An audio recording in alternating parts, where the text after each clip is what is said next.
La caméra s'attarde sur une statue de marbre de la Vierge Marie, placée contre le modeste autel de la paroisse Notre-Dame de Guadalupe à Hobbs, au Nouveau-Mexique. Au début, le sanctuaire ressemble à n'importe quel autre dimanche matin. Une lumière douce traversant les vitraux, des bougies vacillantes, des familles glissant silencieusement dans les bancs. Mais ensuite, l'impensable apparaît. Une fine traînée de liquide scintille sur le visage de la statue. Des yeux de la Vierge, des larmes. Des murmures courent dans l'assemblée. Une femme halète, serrant son chapelet si fort que ses jointures blanchissent. Une enfant tire la manche de son père et pointe du doigt, « Papa ». Elle pleure. En quelques instants, l'église éclate dans un silence de stupeur, comme si toute la pièce avait collectivement oublié de respirer. Depuis le fond, un homme âgé s'avance, la voix tremblante. J'ai prié devant cette statue pendant 30 ans. Jamais je ne l'ai vu pleurer avant aujourd'hui. La nouvelle se répand au-delà des murs de l'église en quelques heures. Des téléphones portables capturent des images tremblantes. Des gros plans de gouttes cristallines roulant sur les joues de la Vierge. Les images voyagent sur les fils d'actualité Facebook, les émissions de télévision locales, et même en première page des journaux régionaux. Des journalistes accourent sur les lieux. Leurs caméras capturent un flot de fidèles qui se pressent. Certains s'agenouillent à même le sol, d'autres tendent des mouchoirs pour recueillir délicatement ce qu'ils croient être les larmes de la Mère de Dieu. La scène se transforme en un mélange de pèlerinage et de veillée. Des familles arrivent de tous les États voisins. De vieux hommes murmurent des « Je vous salue Marie ». Des adolescents enregistrent des TikTok du phénomène, leur légende indiquant simplement « La statue pleure ». Dans le chaos, le père José Sagura, curé de la paroisse, peine à maintenir le calme. Il se souvient vivement du moment. Au début, j'ai pensé que c'était de la condensation, peut-être un tour de la climatisation, mais quand j'ai touché le liquide, c'était de l'huile, chaude, parfumée, contrairement à tout ce qui est naturel à ce bâtiment. À la nuit tombée, le parking devant la paroisse luit de centaines de bougies. Des camions de télévision locaux bordent la rue. La police est appelée pour gérer la circulation. Pour beaucoup, ce n'est pas seulement un événement, mais un appel, une invitation à témoigner de quelque chose au-delà de l'explication humaine. Et pourtant, pour d'autres, le doute monte. Un journaliste sceptique se penche vers la caméra, murmurant dans son microphone, « Est-ce un miracle ou un canular fabriqué ?» Ces mots font écho aux questions qui entreront les mois à venir. Mais à l'intérieur de l'église, où la statue semble encore pleurer, le doute se heurte à la dévotion. Margaret, grand-mère de 6 enfants, incline la tête et murmure, « Même si le monde dit que c'est un faux, mon cœur me dit le contraire. Parce que quand je regarde ces larmes, je sens Dieu m'attirer plus près. » Ce n'est pas la première fois que des croyants affirment voir la Vierge pleurer. Des statues auraient pleuré en Italie, en Amérique latine, et même dans de petites villes à travers les États-Unis. Mais jamais le Nouveau-Mexique, terre de désert, de pueblos et de profondes racines catholiques, n'avait vu quelque chose d'aussi prolongé, d'aussi public, d'aussi impossible à ignorer. Le diocèse en prend note. En quelques jours, la nouvelle parvient à l'évêque Oscar Cantu. Il rassemble ses conseillers, sont-on mesurés mais urgents. Nous devons enquêter. Si cela vient de Dieu, cela portera ses fruits. Si cela vient d'une autre source, nous devons protéger notre troupeau. Ces mots mettent en mouvement une enquête de plusieurs mois qui opposera la foi à la science, l'espoir au scepticisme. Et pourtant, dans ces premières heures, avant les analyses en laboratoire, avant les entretiens et les rapports, le moment appartient aux gens. Il appartient à la mère allumant une bougie pour son enfant malade, aux soldats tout juste rentrés de déploiement, agenouillés en silence, à la famille d'immigrants qui a conduit 7 heures pendant la nuit, croyant que Marie elle-même les attend. Pour eux, aucune explication n'est nécessaire. La statue pleure, et cela suffit. Restez avec cette histoire car ce qui commence par une seule larme se transformera en un mystère que la science ne peut résoudre. C'est une épreuve de foi qui divisera les sceptiques et les croyants, et un message qui pourrait bien changer la vie de ceux qui osent regarder dans les yeux de la Vierge. La nouvelle n'est pas restée longtemps dans les murs de la paroisse Notre-Dame de Guadalupe. Dès le lendemain matin, le parvis de l'église n'était plus un espace tranquille pour les fidèles du dimanche. Il était devenu l'épicentre d'un phénomène. Des voitures s'alignaient le long des rues poussiéreuses de Hobbs, au Nouveau-Mexique, s'étendant sur des pâtés de maisons. Les gens en sortaient avec des caméras, des chapelets, des bougies et des regards sceptiques. Les journalistes sont arrivés les premiers, leurs trépieds s'enfonçant dans le gravier devant la paroisse. la lumière rouge clignotante des émissions en direct illuminait la nuit tandis que les présentateurs répétaient la même question, « Pourquoi cette statue pleure-t-elle » Les images tournaient en boucle sans fin. Des gros plans de gouttes scintillantes roulant sur le visage de marbre de la Vierge. Rejoués au ralenti, analysés image par image. À l'intérieur, les bancs débordaient. Des inconnus étaient assis côte à côte, murmurant des prières en anglais, espagnol et navarro. Une femme nommée Teresa, serrant sa jeune fille, se pencha vers la caméra et déclara « Je suis venue parce que j'ai besoin d'espoir. Mon mari est à l'hôpital atteint d'un cancer. Si Marie pleure, peut-être qu'elle pleure aussi pour nous. » Derrière elle, un adolescent diffusait le moment en direct sur son téléphone, la voix tremblante. « Les gars, c'est réel. Regardez, elle pleure en ce moment. » Des centaines de personnes regardaient en ligne en temps réel, les cœurs battant la chamade même à des kilomètres de distance. Les sceptiques aussi se sont rassemblés. Un homme en casquette de baseball croisa les bras et marmonna, c'est probablement de la condensation, ou quelqu'un a altéré la statue. Pourtant, lorsqu'on lui demanda s'il toucherait lui-même le liquide, il refusa, comme si même son incrédulité fléchissait dans le silence sacré du sanctuaire. Pendant ce temps, les bénévoles de la paroisse peinaient à maintenir l'ordre. La file pour entrer dans l'église s'étirait autour du pâté de maison. Des familles tenaient une veillée à l'extérieur, allumant des bougies qui transformaient le parvis de la paroisse en une mer d'or vacillant. Des policiers étaient postés à proximité, dirigeant la circulation, leur radio crépitait à mesure que la foule grossissait. Parmi la foule, certains visages se distinguaient. Un vieil immigrant nommé Miguel s'avança en traînant des pieds avec sa canne. Ses mains tremblaient alors qu'il levait un mouchoir vers la joue de la Vierge, tamponnant délicatement les larmes. Il serra le tissu contre sa poitrine et murmura, « Pour mon fils, ramène-le à la foi. » Les larmes se mêlèrent aux larmes, les siennes à celles de la statue. Une jeune journaliste d'Albuquerque, initialement chargée de couvrir la curiosité d'intérêt humain, se trouva incapable de rester détachée. Elle confessa plus tard dans un segment d'information, « Je suis venue ici en tant que journaliste, mais quand je l'ai vue de mes propres yeux, quelque chose en moi s'est brisé. J'ai prié pour la première fois depuis des années. » Dès la deuxième semaine, des pèlerins arrivaient des États voisins, le Texas, l'Arizona, et même la Californie. Certains venaient par pure curiosité, d'autres à genoux, convaincus d'entrer dans la présence du divin. Le curé de la paroisse, le père Sigura, raconta un soir où le sanctuaire devint si rempli que l'air lui-même semblait vibrer des murmures de prière. « J'ai vu des hommes endurcis pleurer, dit-il doucement. J'ai vu des adolescents tomber dans le silence. La statue n'a pas seulement pleuré de l'huile.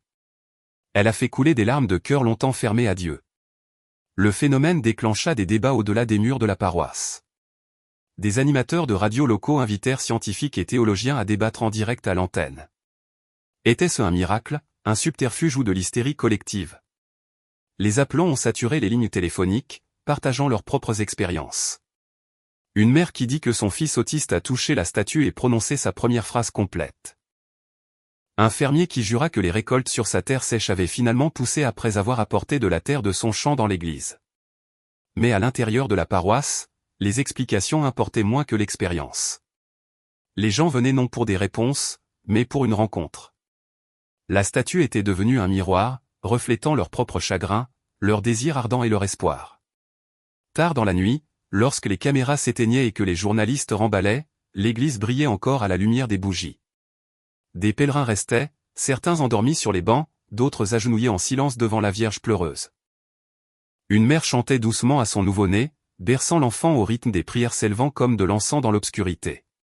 Pour beaucoup, les larmes de la Vierge n'étaient pas simplement des gouttes d'huile, mais un langage au-delà des mots, un signe intime que le ciel se penche toujours pour voir la souffrance humaine.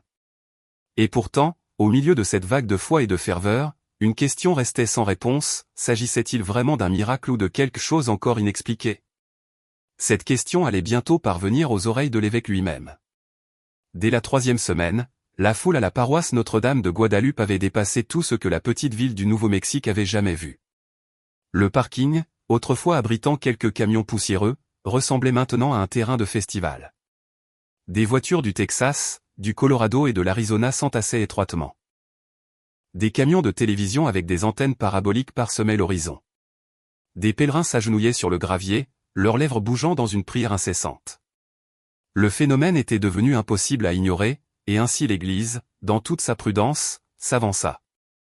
Par un matin de juin humide, l'évêque Oscar Cantu arriva discrètement à la paroisse. Sa présence fut discrète au début. Pas de trompette, pas de cérémonie, juste un berger venant voir ce que son troupeau avait vu. Mais dès que la nouvelle se répandit, les caméras se tournèrent, les journalistes affluèrent et les murmures parcoururent la foule. L'évêque est là. À l'intérieur, le sanctuaire se tut à mesure qu'il s'approchait de la statue. Il se tint devant la Vierge, les mains jointes, ses yeux fixés sur les joues luisantes. Pendant près de 5 minutes, il ne dit rien. Seules ses lèvres bougeaient dans une prière silencieuse. Plus tard, il se souviendrait, j'ai senti le poids de la responsabilité. Si cela vient de Dieu, cela pourrait en ramener beaucoup à la fois. Si cela ne l'est pas, nous devons préserver les fidèles de la tromperie. Quoi qu'il en soit, la vérité doit nous guider. L'arrivée de l'évêque marqua le début d'une enquête diocésaine officielle. Un décret officiel fut émis. Une commission de prêtres, diacres, scientifiques et théologiens serait formée. Leur tâche, déterminer l'origine des larmes. Le père Henri, chancelier diocésain, décrivit l'ambiance. Nous l'avons abordé en tant que pasteur et enquêteur. L'Église ne se hâte pas de déclarer des miracles. D'abord, nous testons. Nous sondons. Nous posons des questions difficiles, même lorsque ces questions troublent les fidèles. Des échantillons du liquide mystérieux furent soigneusement recueillis dans des fioles stériles. Chaque goutte fut scellée, étiquetée et documentée. Des témoins furent interrogés, leurs témoignages transcrits mot pour mot. Certains récits parlaient de guérison, d'autres de conversion, d'autres encore de scepticisme.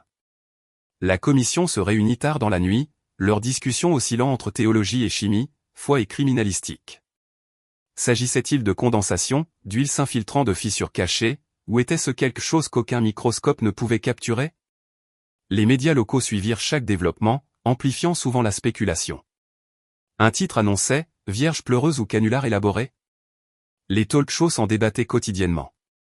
Des scientifiques appelaient à des explications rationnelles tandis que des catholiques fidèles rappelaient aux auditeurs Fatima, Lourdes et d'autres fois où le ciel avait parlé par des signes. De retour à la paroisse, les pèlerins continuaient d'arriver. Certains étaient troublés par l'enquête, craignant qu'elle ne rejette ce qu'ils considéraient comme sacré. D'autres l'accueillirent, croyant que les vrais miracles n'ont rien à craindre de l'examen minutieux. Au milieu du tumulte, l'évêque Cantu s'adressa aux fidèles lors d'une homélie dominicale. Sa voix était stable, pastorale, mais teintée de gravité. Mes frères et sœurs, nous ne devons pas tirer des conclusions trop hâtives. Si ce phénomène vient de Dieu, il portera des fruits sains, conversion, amour, charité. Si cela vient d'une autre source, cela mènera à la confusion et à la division. Notre tâche est de discerner avec soin, avec prière et humilité. Ces mots donnèrent le ton, patience, pas de frénésie. Discernement, pas de spectacle. Pendant ce temps, les paroissiens partageaient leurs propres histoires discrètes. Un homme luttant contre l'alcoolisme dit qu'il s'est retrouvé sobre après s'être agenouillé devant la statue. Une mère affirma que les cauchemars de sa fille cessèrent la nuit où elle toucha un mouchoir humidifié avec les larmes de la Vierge. Coïncidence ou grâce, ces témoignages se multiplièrent comme des graines semées sur un sol fertile. Pourtant, l'évêque resta prudent. À huis clos, il rappela à ses prêtres, toute larme n'est pas sainte. Le malin imite la lumière pour tromper. Nous devons mesurer cet événement non par la sensation, mais par ses fruits. Ainsi commença un processus qui s'étendrait sur des mois, lent, délibéré, prudent. La commission examinerait chaque angle, consulterait des experts, revisiterait la statue encore et encore. Les fidèles attendaient, priaient, spéculaient, et pourtant, même tandis que la machine de l'enquête tournait, l'image du visage pleurant de la Vierge continuait de hanter les cœurs. Pour beaucoup, la prudence de l'évêque n'était pas un découragement, mais une invitation, un appel à une foi plus profonde, non pas dans les signes, mais dans le Dieu derrière eux. Le soir de sa visite, alors que l'évêque Cantu quittait la paroisse, une petite foule se rassembla près de sa voiture. Une femme s'avança, tenant son chapelet en l'air, les yeux remplis de larmes. « Votre Excellence, s'il vous plaît, murmura-t-elle. Ne les laissez pas dire que ce n'est rien, car pour moi, c'est tout. » L'évêque plaça doucement sa main sur la sienne et répondit simplement, « Priez, quoi que ce soit, si cela vient de Dieu, cela perdurera. » Et avec cela, le long voyage de discernement de l'Église avait vraiment commencé. La commission commença son travail discrètement, bien que rien dans l'affaire elle-même ne fût plus discret. À présent, l'histoire de la Vierge pleureuse s'était répandue à travers les États-Unis. Pourtant, à huis clos dans un bureau diocésain à Las Cruces, une équipe de prêtres, scientifiques et experts laïcs se réunit autour d'une seule table, avec un seul objectif, trouver la vérité. Sur la table reposaient de petites fioles de liquide de couleur ambre, soigneusement scellées et étiquetées avec des dates. Chaque fiole contenait ce que les pèlerins juraient être les larmes de la Vierge. Des gants médico-légaux claquèrent tandis que les techniciens les soulevaient, tenant les échantillons contre des lumières fluorescentes. Chaque détail était enregistré, la viscosité, l'odeur, le scintillement de l'huile alors qu'elle s'accrochait au verre. La docteure Emily Harper, chimiste venue d'Albuquerque, décrivit sa première impression. Cela ne se comportait pas comme de l'eau.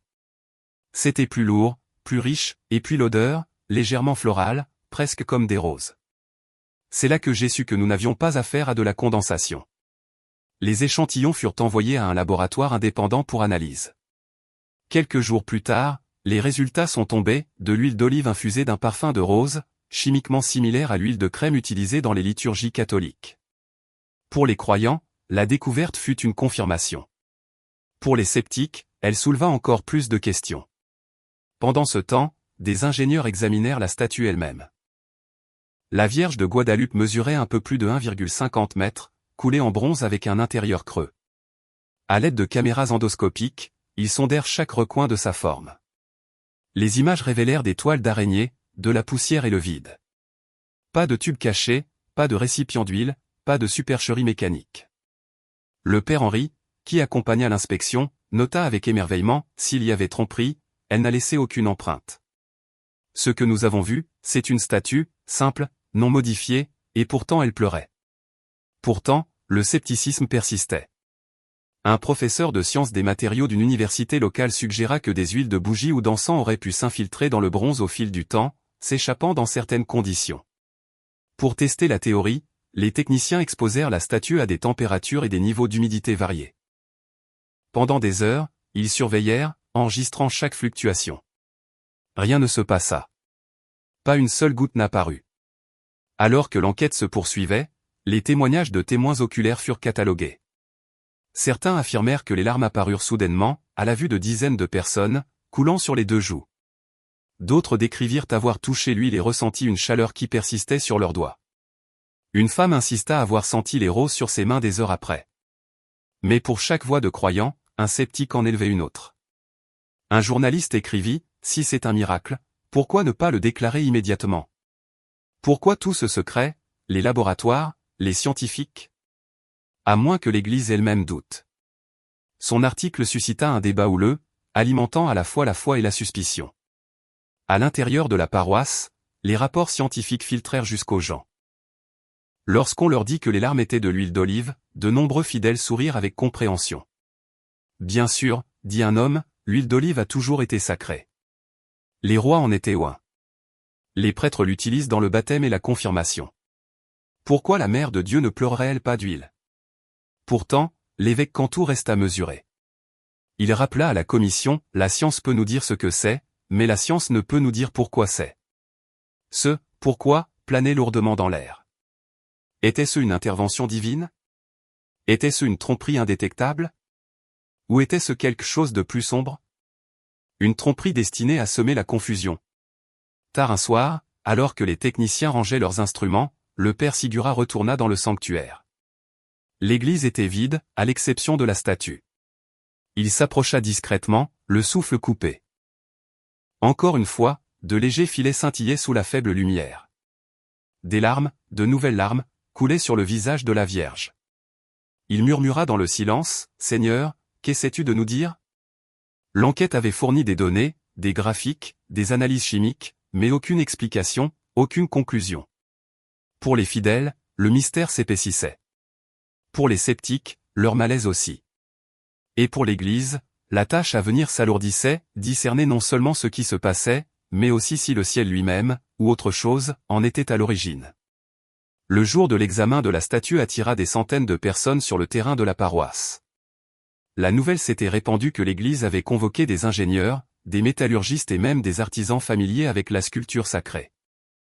Pour beaucoup, cela ressemblait moins à une enquête qu'à un procès, où la Vierge elle-même était le témoin silencieux. À l'intérieur du sanctuaire, des projecteurs remplacèrent la lumière des bougies. La statue, habituellement baignée dans une dévotion tranquille, se tenait maintenant sous la lumière crue des caméras et des loupes. Tous les regards étaient fixés sur elle, comme en attente que le bronze confesse ses secrets. Les techniciens amenèrent leur équipement, scanner à rayons X, endoscope, capteurs infrarouges. Des gants claquèrent, des carnets s'ouvrirent. Au centre de tout cela, la Vierge de Guadalupe restait immobile, son visage strié de traces séchées des larmes précédentes. Le père Sigura observait nerveusement depuis le premier banc. Cela semble mal, admit-il à un collègue, comme disséquer une mère devant ses enfants. Pourtant, il comprenait pourquoi cela devait être fait. La foi accueille le mystère, mais la vérité exige un examen minutieux. Le premier test porta sur la surface extérieure de la statue. Des experts frappèrent doucement avec des marteaux en caoutchouc, écoutant les tons creux. Ils vérifièrent les soudures pour les fissures, les joints pour les ouvertures cachées. Rien d'inhabituel. Vint ensuite l'inspection intérieure. Avec une précision chirurgicale, un ingénieur glissa une fine caméra à travers un petit orifice près de la base. La lentille rampa vers le haut dans l'obscurité, son flux projeté sur un grand moniteur pour que tous puissent le voir. Des particules de poussière flottaient comme des fantômes à l'écran. Des toiles d'araignée pendaient dans la cavité creuse, mais à part cela, le vide. Il n'y a pas de réservoir, pas de tube, pas de dispositif d'aucune sorte, annonça l'enquêteur principal. Juste du bronze, rien de plus. La foule de bénévoles paroissiens exhala, certains joignant les mains en prière. Pourtant, les sceptiques insistèrent. Des résidus du processus de moulage auraient-ils pu provoquer l'assuintement d'huile? Pour tester, les métallurgistes expliquèrent l'origine de la statue. Fabriquée à chaleur extrême, toute cire ou matière organique se serait complètement vaporisée. Rien ne pouvait rester pour exsuder de l'huile des années plus tard. Même le sculpteur fut interrogé officiellement. Ses mains burinées gesticulaient fermement alors qu'il parlait. Lorsque nous moulons du bronze à plus de 1000 degrés, tout ce qui se trouve à l'intérieur brûle. Il n'y a aucune chance, aucune, que l'huile d'olive ou la cire puisse survivre. Ce que vous voyez aujourd'hui ne vient pas de mon travail. Cela vient de quelque chose d'au-delà. Pourtant, la commission restait insatisfaite. Elle ordonna une imagerie thermique. Des taches rouges et bleues dansèrent à l'écran, cartographiant la distribution de la chaleur. Mais la statue ne révéla aucune anomalie, aucun récipient dissimulé par des dispositifs cachés. À mesure que la nuit avançait, la fatigue pesait lourdement sur les enquêteurs. Ils avaient démantelé chaque théorie, sondé chaque pouce, testé chaque hypothèse. La Vierge restait inflexible. Et puis cela arriva.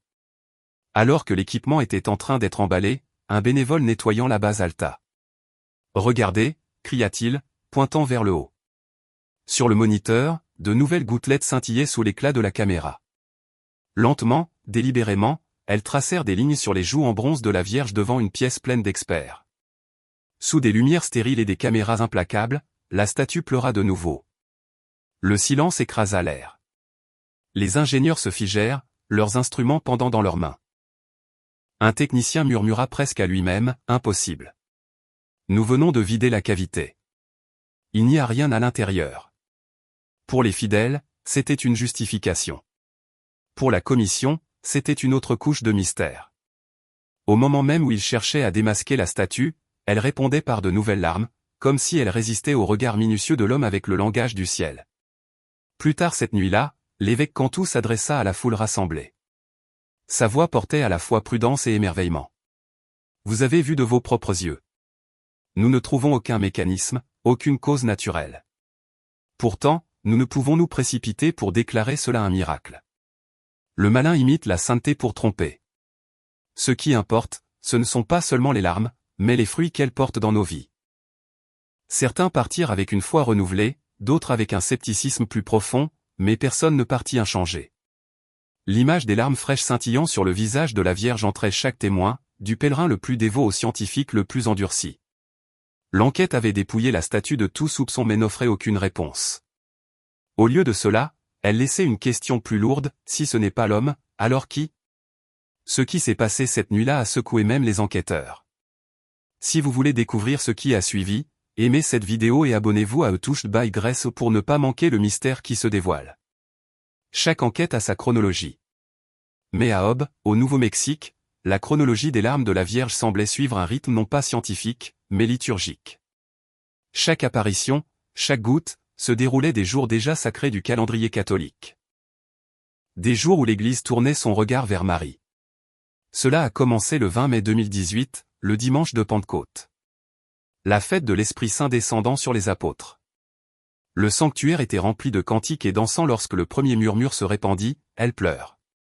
Des témoins se souvinrent comment les larmes semblaient apparaître d'un coup, coulant sur les deux joues, visibles même depuis les derniers bancs. Le père Sigura déclara plus tard, « L'Esprit est venu sur les apôtres en langue de feu ». Ce même jour, la mère de l'Église a pleuré. Je ne pense pas que ce soit une coïncidence. La deuxième apparition suivit lors de la fête de Marie, mère de l'Église, une célébration instituée par le pape François seulement récemment.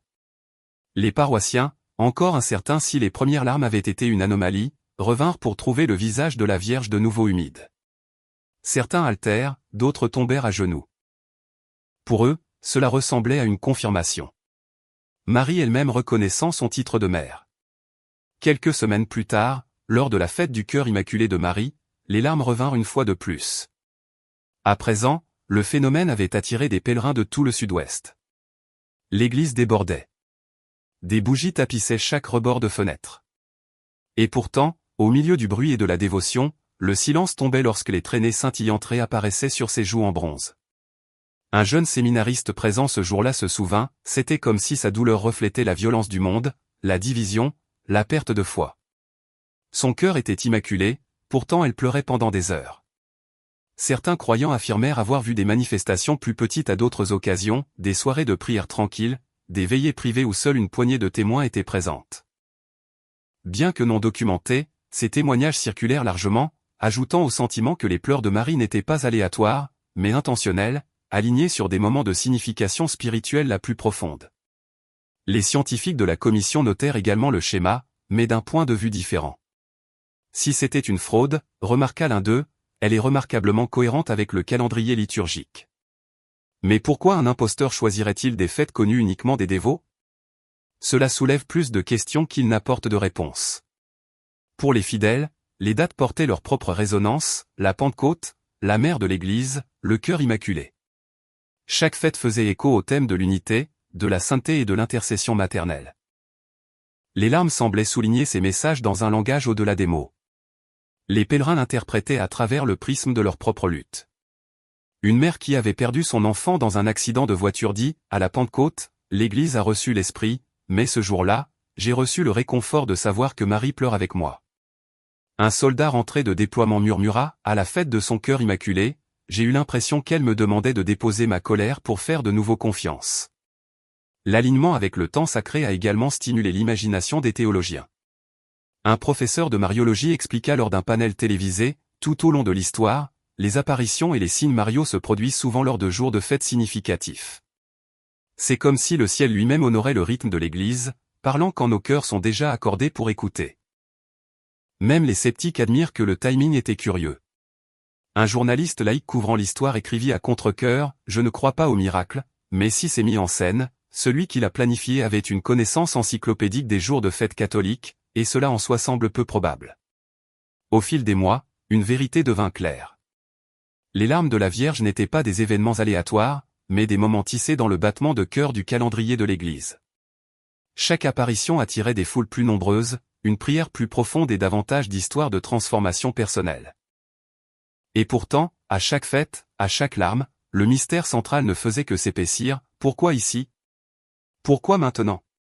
Quel message la Mère de Dieu cherchait-elle à délivrer à une petite ville désertique du Nouveau-Mexique? Dans le hall paroissial, au milieu du brouhaha des pèlerins et du vrombissement des caméras, le père Sagura donna la réponse la plus simple. Elle vient quand ses enfants se rassemblent. Elle vient quand son Église se souvient d'elle. Et elle pleure parce qu'elle est toujours notre mère. La chronologie n'était plus un tableau de dates, mais une carte de la grâce. Une grâce qui apparaissait précisément lorsque les fidèles tournaient leurs yeux vers elle. Au milieu de l'été, l'Église ne pouvait plus garder le silence. Les foules avaient dépassé toutes les attentes. La frénésie médiatique refusait de s'apaiser, et les fidèles exigeaient des éclaircissements. Le 15 juillet 2018, l'évêque Oscar Cantu se présenta devant les reporters, les prêtres et les paroissiens pour délivrer la première déclaration officielle du diocèse concernant la statue pleureuse. La conférence de presse eut lieu dans une salle modeste adjacente à la cathédrale. Des chaises pliantes tapissaient le sol, des caméras vrombissaient, et l'air bourdonnait d'anticipation. Au premier rang, l'évêque apparut calme mais solennel. Sa soutane se balançait doucement alors qu'il s'approchait du pupitre, des notes à la main. Il commença par des mots à la fois pastoraux et mesurés. Mes chers frères et sœurs, ce qui s'est passé dans notre paroisse Notre-Dame de Guadeloupe a touché de nombreux cœurs. Nous avons enquêté avec diligence. Nous avons prié pour être guidés, et aujourd'hui nous partageons nos découvertes. La foule se pencha en avant, certains serrant des chapelets, d'autres des stylos suspendus au-dessus de carnets. La voix de l'évêque portait le poids de l'autorité et de la retenue. Il confirma ce que beaucoup avaient déjà entendu en murmure. Les analyses en laboratoire révélèrent que la substance coulant des yeux de la Vierge était bien de l'huile d'olive au parfum de rose, chimiquement similaire aux Saint-Crème utilisés dans les rituels catholiques. Il confirma également que les enquêteurs avaient examiné la statue à l'intérieur et à l'extérieur, ne trouvant aucun mécanisme caché, aucune explication naturelle au phénomène. Des halètements résonnèrent dans la pièce. Une femme au fond commença à pleurer doucement, murmurant des prières de gratitude. Mais vint ensuite la prudence de l'évêque. Ses yeux balayèrent la salle tandis qu'il continuait, bien que nous puissions affirmer avec confiance que les larmes ne sont causées par aucun mécanisme naturel connu, nous ne pouvons nous précipiter pour déclarer cela un miracle. L'Église doit discerner non seulement ce qui se passe, mais aussi de qui cela vient. La phrase « de qui » résonna dans le silence. Il expliqua plus en détail, si cela vient de Dieu, cela portera des fruits, conversion, charité, unité, paix. Si cela vient d'une autre source, cela pourrait chercher à tromper. Le malin peut imiter les signes de sainteté pour confondre les fidèles. Nous devons être vigilants. Cet avertissement en troubla certains. Un journaliste griffonna furieusement, murmurant « Même l'évêque n'est pas sûr ». Pourtant, parmi les fidèles, les mots n'étaient pas un découragement, mais un appel à une foi plus profonde. Le père Henri, l'un des prêtres de la commission, expliqua plus tard, c'est ainsi que l'Église procède, avec prudence. Elle ne court pas après les spectacles. Elle regarde les fruits. Si les gens reviennent à Dieu, si les confessions augmentent, si les vies sont changées pour le mieux, ce sont les vrais signes. En effet, des témoignages avaient déjà fait surface.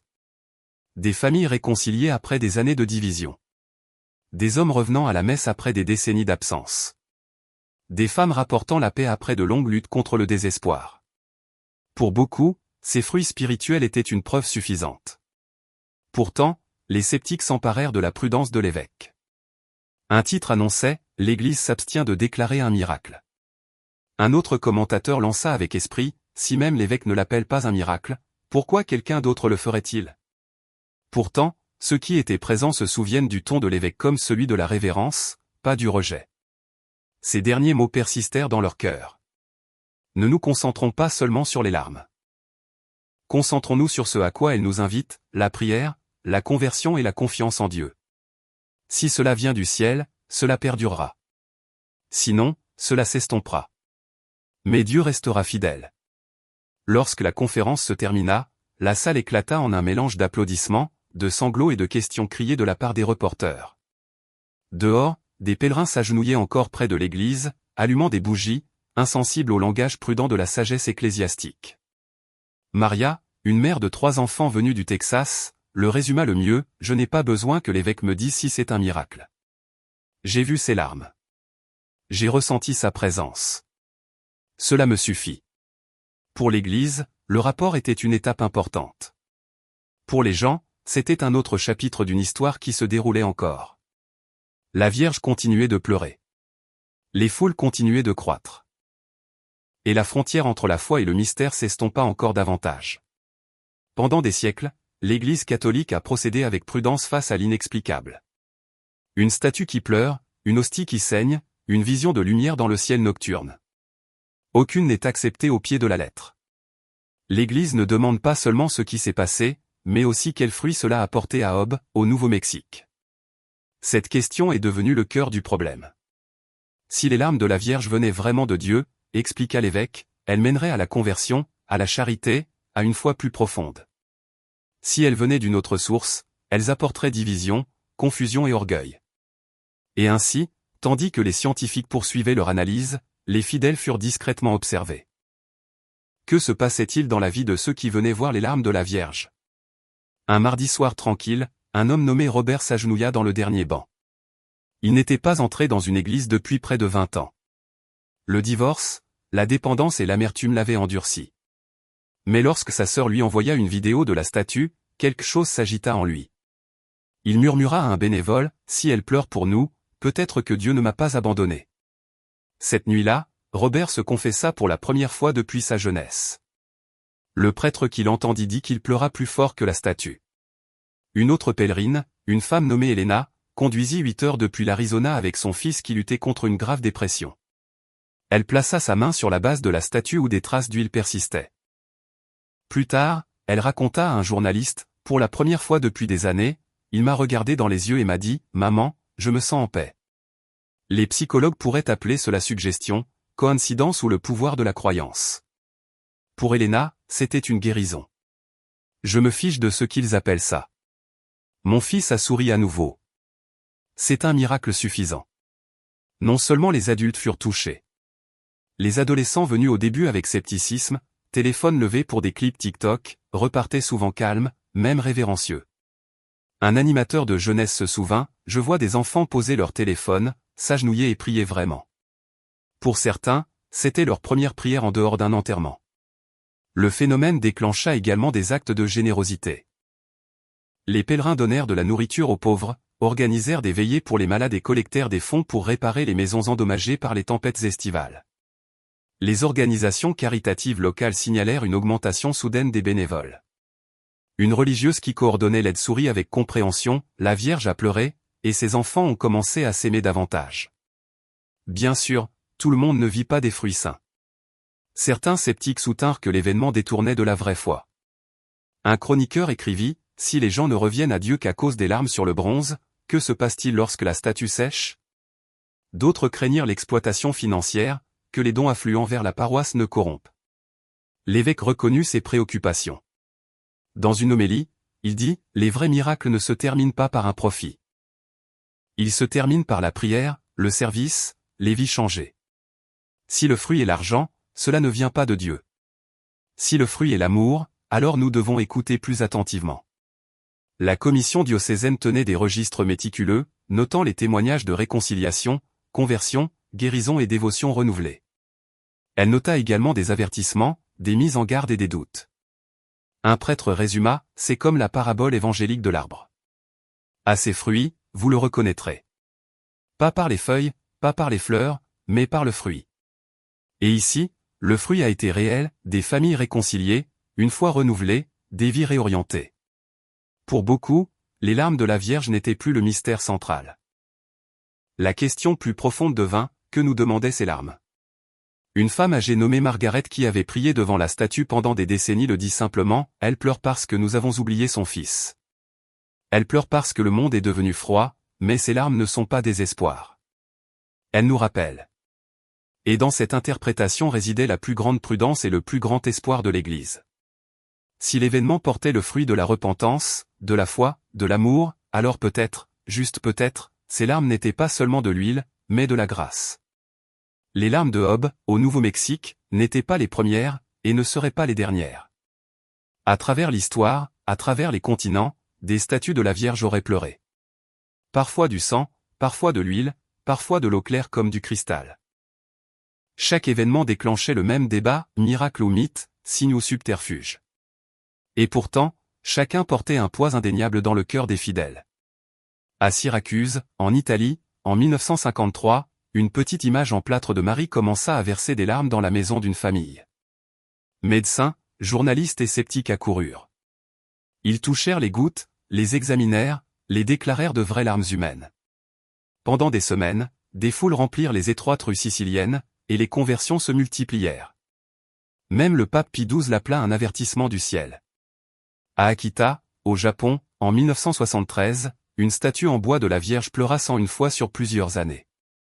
Les larmes furent testées, trouvées de composition humaine, eau, huile et sel.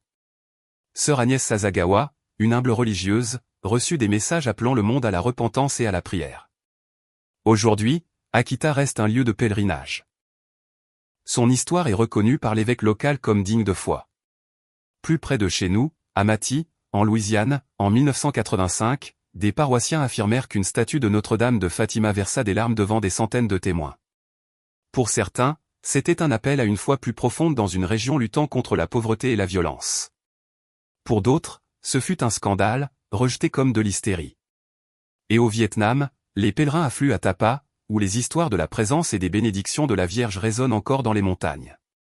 Bien que non toujours accompagnée de larmes physiques, la dévotion porte le même fruit, foi renouvelée, réconciliation, guérison. Pour les croyants de Hobbes, apprendre ces autres événements ne fit qu'approfondir leurs convictions. Une pèlerine nommée Lucia venue du Texas dit « Marie est une mère de toutes les nations. Si elle pleure en Italie, au Japon, au Vietnam, et maintenant ici au Nouveau-Mexique, cela signifie que sa douleur est pour tous ses enfants partout. » Les journalistes couvrant l'histoire commencèrent à établir des parallèles, montrant des images d'archives de la statue en bois d'Akita et de l'image en plâtre de Syracuse. Les téléspectateurs virent les mêmes visages étonnés, les mêmes mouchoirs tamponnant les larmes, le même mélange d'émerveillement et d'incrédulité. L'histoire semblait se répéter, continent par continent. Les sceptiques, eux aussi, notèrent les connexions, mais pour des raisons différentes.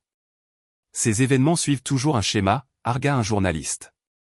Les foules se rassemblent, les émotions montent, les dons affluent, puis le silence. Ne sommes-nous qu'en train de témoigner du cycle du besoin humain de merveille? Et pourtant, les fidèles ripostèrent avec un autre schéma, les fruits.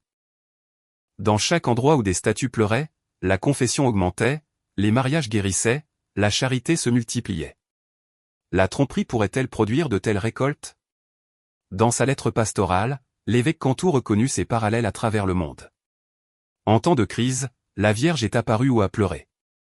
Toujours son message est le même, revenez à mon fils. Repentez-vous. Vivez dans la charité.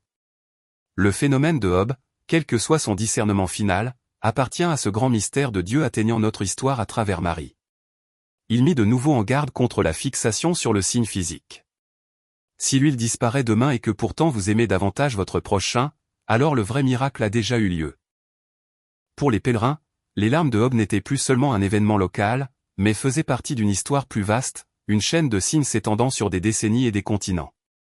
Chaque larme liait les croyants à une famille universelle, liée par une mère qui ne cesse d'intercéder. Miguel, l'immigrant âgé qui avait tamponné son mouchoir sur la statue quelques semaines plus tôt, le résuma en mots simples, quand elle ne pleure pas pour Hobbes. Elle pleure pour le monde. Dans cette conviction résidait le message le plus profond de tous, que la douleur de la Vierge n'était pas liée par le bronze ou la géographie, mais par la souffrance de ses enfants partout. Au fil des mois, la frénésie autour de Hobbes s'estompa lentement. Les camions de presse s'éloignèrent, les foules s'éclaircirent, et la petite paroisse retrouva une sorte de normalité. Pourtant, pour ceux qui en avaient été témoins, la vie ne pouvait plus jamais être la même. Les larmes de la Vierge avaient laissé une marque indélébile, non seulement sur le bronze, mais sur les cœurs. Un soir, bien après le départ des derniers journalistes, le père Sagura entra seul dans le sanctuaire. Les bougies vacillaient faiblement, l'air lourd de l'odeur de cire fondue. Il se tint devant la statue, se souvenant des jours où l'église débordait, où des étrangers pleuraient côte à côte, où le monde était venu à Hobbes pour voir la douleur d'une mère. La statue ne pleurait plus. Mais d'une certaine manière, le silence semblait encore plus puissant. Un miracle, murmura-t-il, ce ne sont pas les larmes. C'est ce qu'elles éveillent en nous. À travers le diocèse, des histoires persistèrent. Robert, le fils prodigue qui était revenu à la confession, est maintenant bénévole chaque semaine dans un refuge pour sans-abri. Le fils d'Helena, autrefois noyé dans le désespoir, commença à l'accompagner à la messe. Des adolescents qui étaient venus à Hobbes parlaient encore de la nuit où ils s'agenouillèrent pour la première fois. Pour eux, le miracle n'était pas le bronze pleurant de l'huile. C'était un cœur pleurant pour Dieu. L'évêque Cantu, des mois après sa première déclaration prudente, offrit sa réflexion finale dans une lettre pastorale. Nous ne pouvons pas à l'heure actuelle déclarer le phénomène de Hobbes un miracle. Mais nous pouvons déclarer qu'il a porté ses fruits. Des familles se sont réconciliées. La foi s'est approfondie. La charité a grandi. Que le ciel ait ou non causé ces larmes, le ciel les a sûrement utilisées. Ces mots, à la fois fermes et tendres, devinrent le verdict durable, le mystère demeure, mais la grâce perdure. Pour les théologiens, Job rejoignait une tapisserie de mystères s'étendant à travers le temps et l'espace. Pour les sceptiques, cela restait inexpliqué mais non persuasif. Pour les fidèles, cela suffisait. Les larmes de Marie, que ce soit en Italie, au Japon, au Vietnam ou au Nouveau-Mexique, semblaient dire la même chose, revenez. Repentez-vous. Ne perdez pas espoir. Dans un monde fracturé par la violence, la maladie et le doute, ces larmes devinrent un signe non pas de désespoir, mais de présence. La Mère de Dieu n'avait pas abandonné ses enfants. Elle pleurait avec eux. Pour l'anniversaire des premières larmes, les paroissiens se rassemblèrent de nouveau. Cette fois, pas de caméra, pas de gros titres, seulement la prière. Tandis que la chorale chantait « Ave Maria », les bougies remplirent le sanctuaire d'une douce lueur.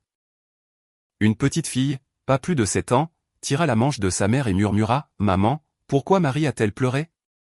Sa mère se pencha, lui caressa les cheveux et répondit doucement « Parce qu'elle aime, et parfois l'amour fait mal. » L'enfant hocha la tête, serrant son petit chapelet, et tourna ses yeux vers la statue.